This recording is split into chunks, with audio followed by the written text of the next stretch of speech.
நான் இப்போ ஒரு பாட்டு பாட போறேன். பசுமையான காலம் மாறி பஞ்ச காலம் வந்ததாலே பசுமையான நிலங்கள் எல்லாம் பட்டு போச்சுங்க. நம்ம பட்டாம்பூச்சி கூட்டம் எல்லாம் செத்து போச்சுங்க. ஜொன தண்ணி ஏரியில நிரம்பி நிக்குங்க. அதுல அள்ளி தாமர பூத்து குளத்தை அலங்கரிக்குங்க. அத கரை மேல வந்து ஜனம் பார்த்து ரசிக்குங்க. அந்த காட்சி இப்போ கண்ணுக்கு முன்னே காணா போச்சுங்க. பசுமையான காலம் மாறி பஞ்ச காலம் வந்ததாலே பசுமையான நிலங்கள் எல்லாம் பட்டு போச்சுங்க. நம்ம பட்டாம்பூச்சி கூட்டம் எல்லாம் செத்து போச்சுங்க.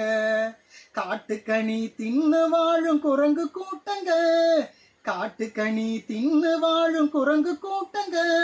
ரோட்டு மேல நின்னு தினம் பிச்சை கேக்குதுங்க. அந்த பஸ் லாரி டிரைவர்களும் பிச்சை போடுறாங்க. அத பாக்குறப்போ நமக்கு